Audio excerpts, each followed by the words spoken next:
Ibarat suami istri. Semalam saya ketemu dengan Gus Fuad Pleret di pondoknya di Bantul. Itu ibarat menurut Gus Fuad kayak talak dua gitu. Sebagai bukti bahwa di Indonesia yang melindungi nasab Pahlawi hanya Nahdlatul Ulama.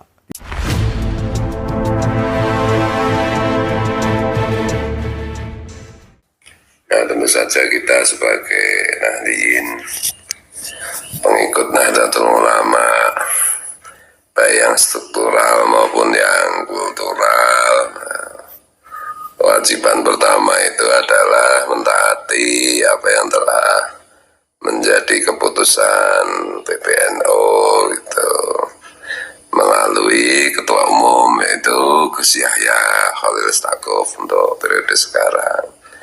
Apa yang menjadi arahan dari PBNU melalui ketum PBNU, ya kalau kita mengaku Nahdliyin, baik kultural maupun apalagi struktural, ya tentu saja kita hukumnya wajib mematuhi samina wa ta'na gitu. Karena makmum itu ya harus manut sama imamnya. Kalau nggak manut ya namanya ya bukan makmum. Makmum wong faroko ya namanya bukan makmum. Dan ini penting konsolidasi seperti ini di dalam menghadapi tantangan yang lebih berat untuk kepentingan umat Rasulullah di seluruh dunia, bukan hanya di Nusantara. Konsolidasi seperti ini itu sangat penting, itu sangat perlu. Assalamualaikum warahmatullahi wabarakatuh. Salam Nusantara, salam sejahtera untuk kita semuanya, saudara-saudaraku sebangsa tanah air yang saya cintai, saya banggakan. Itu tadi Gus Fuad Pleret mengajak kepada khususnya warga Nahdliyin di Indonesia untuk mengikuti apa yang menjadi arahan dari Ketua Umum PBNU Gus Yahya Khalil Stakuf. Apa arahan dari Ketua Umum PBNU itu, yakni terkait dengan polemik kontroversi nasab Pahlawi, apakah benar dzurriyyat Rasulullah SAW atau tidak, yang sejak beberapa minggu terakhir sangat ramai menjadi perdebatan menyusul riset yang dilakukan oleh Kiai Haji Imaduddin dari Banten yang juga pengurus wilayah NU atau PWNU Banten. Nah, video terbaru Gus Yahya Khalil Stakuf mengajak kepada warga NU khususnya untuk menyudahi perdebatan tersebut. Bahkan Gus Yahya Khalil Stakuf menegaskan atas barokah atau manfaat-manfaat yang besar yang ada dari keturunan Pahlawi ini, itu tidak bisa dipungkiri, dan itu membuat beliau menyatakan keyakinannya bahwa nasab Pahlawi adalah bagian dari dzurriyyat Nabi Muhammad SAW. Nah, terkait dengan hal itu tadi Gus Fuad Pleret meresponnya secara positif dan mengajak kepada warga NU seluruhnya untuk mengikuti apa yang menjadi arahan Ketua Umum PBNU. Sebagai makmum mestinya mengikuti apa yang menjadi arahan atau keputusannya imam. Ya, saya kira memang harus begitu. Makmum kalau nggak ikut imam ya namanya mufarokoh. Mufarokoh itu memisahkan diri atau berontak. Nah, mudah-mudahan arahan ini menjadi perhatian. Kalau saya sih menangkap arahan yang diberikan oleh Ketua Umum PBNU itu ya demi kemaslahatan yang lebih besar. Demi kemaslahatan yang lebih besar agar tidak menimbulkan kegaduhan yang berkepanjangan. Karena betapapun selama 1 abad terakhir ya memang banyak sekali dzurriyyat atau nasab dari Pahlawi ini yang memang berjasa besar pada perkembangan Islam di tanah air.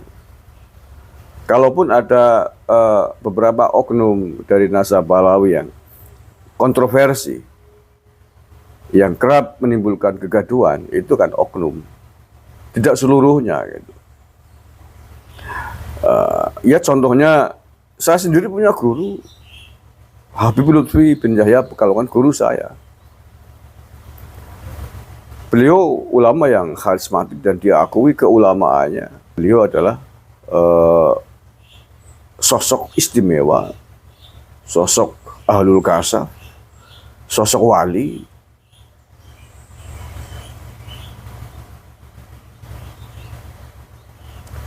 Yang sampai hari ini menjadi panutan tidak hanya umat Islam di Indonesia, tetapi juga di sejumlah negara lain. Makanya beliau kemudian dinobatkan menjadi pengurus Thorikoh di dunia Islam.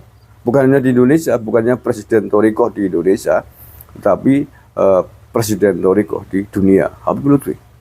Itu adalah salah satu bukti tentang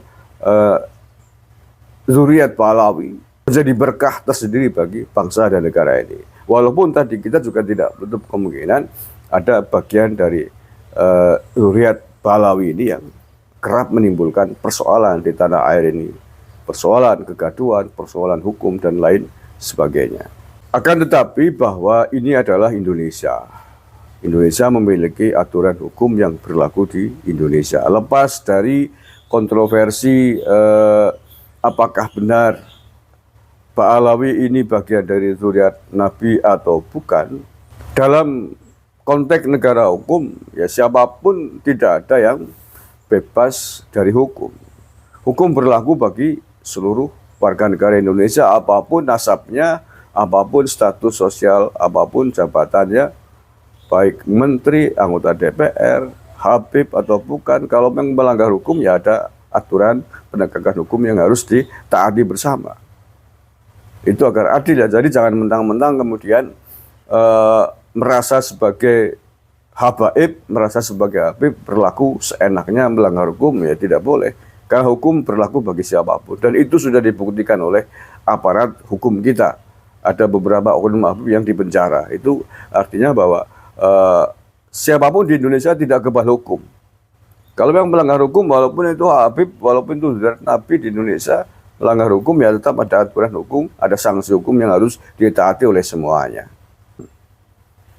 Jadi jangan mentang-mentang kemudian mendapatkan perlindungan dari PBNU, dari Gus Yahya Stakuf, kemudian oknum-oknum habaib yang biasa mengunggulkan atau mengagungkan, merasa paling suci, merasa paling mulia, itu kemudian berlaku seenaknya sendiri tanpa mengindahkan rambu-rambu hukum. Tidak bisa.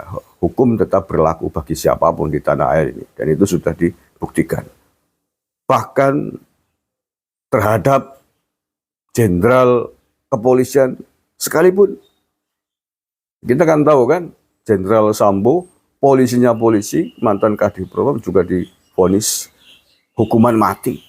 Belum lagi oknum-oknum polisi yang lain juga tidak kebal hukum. Nah, termasuk para habaib, termasuk para ulama, kiai, pengasuh pesantren, ketika ada pelanggaran pidana, ya tetap memiliki konsekuensi hukum yang harus ditaati oleh semuanya. Gitu. Nah, kemudian apa yang disampaikan oleh Ketua Umum PBNU ini, saya kira ibarat perjodohan, ibarat suami istri. Semalam saya ketemu dengan Gus Fuad Pleret di pondoknya di Bantul.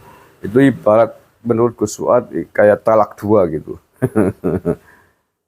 Sebagai bukti bahwa di Indonesia yang melindungi nasab Pahlawi hanya Nahdlatul Ulama. Tidak ada yang lain yang mengakui zuriat Nabi, yang memuliakan zuriat Nabi setinggi, sangat tinggi di Indonesia adalah ya dari Nahdlatul Ulama. Walaupun kerap kali ulama-ulama NU, kiai NU juga menjadi sasaran kebencian, sasaran hujatan oknum dari Habib. Itu tidak bisa kita pungkiri juga, memang terjadi. Ini aneh memang. Yang selama ini memuliakan, menempatkan para baik pada posisi mulia, tapi kerap kali juga menjadi sasaran kebencian, sasaran hujatan, makian dari mereka. Makanya saya sepakat juga dengan Gus Watbet bahwa ini adalah talak dua gitu. Dalam posisi Habib di ujung tanduk kehormatannya karena temuan ilmiah yang dilakukan oleh Kiai Imaduddin Banten masih tetap dilindungi, tetap dirangkul oleh PBNU untuk menghentikan perdebatan ini. Ya, mudah-mudahan ini ada hikmahnya bagi kita semuanya agar masing-masing bisa menempatkan diri sesuai dengan posisinya masing-masing. Apalagi yang selama ini mengklaim, mengaku sebagai cucu, sebagai zuriat Nabi Muhammad SAW, tentu harus mampu menunjukkan uswatun hasanah, contoh yang baik. Bukan sebaliknya, mentang-mentang mengaku mengklaim diri sebagai cucu Nabi, tapi justru berbuat yang bertentangan dengan akhlak-akhlak Rasulullah. Itu justru mencemarkan nama baik Rasulullah SAW. Terakhir, bahwa apa yang dilakukan oleh Kiai Imaduddin adalah upaya ilmiah, riset ilmiah. Saya tetap menghargai riset tersebut. Lepas dari kemudian betul atau tidak riset itu urusan beliau-beliau ahli fikih lah ya, ahli nasab dan lain sebagainya. Dan yang dilakukan oleh Gus Syahul Istiqomah adalah keyakinan bahwa Pahlawi adalah bagian dari zuriat Nabi Muhammad SAW dengan melihat latar barokah yang ada yang muncul dari para habaib di Indonesia selama ini. Tapi bahwa gula ya gula, cabai ya cabai. Baik gula maupun cabai sama-sama memiliki barokah. Barokahnya gula adalah rasa manisnya dengan segala kandungan manfaatnya. Barokahnya cabai adalah rasa pedasnya dengan khasiat-khasiat yang ada di dalamnya. Semuanya bermanfaat bagi kita semua. Tetapi gula tidak bisa mengaku sebagai zuriat sanad keturunan dari cabai. Begitu juga cabai tidak bisa tidak boleh mengaku sebagai anaknya gula, kan begitu. Tapi dua-duanya adalah memiliki manfaat, khasiat masing-masing yang tidak bisa kita nafikan. Terima kasih, mudah-mudahan ada manfaatnya. Wallahul muwaffiq ila aqwamit thoriq. Bila taufiq wal hidayah wa ridho wal inayah. Assalamualaikum warahmatullahi wabarakatuh. NKRI harga mati.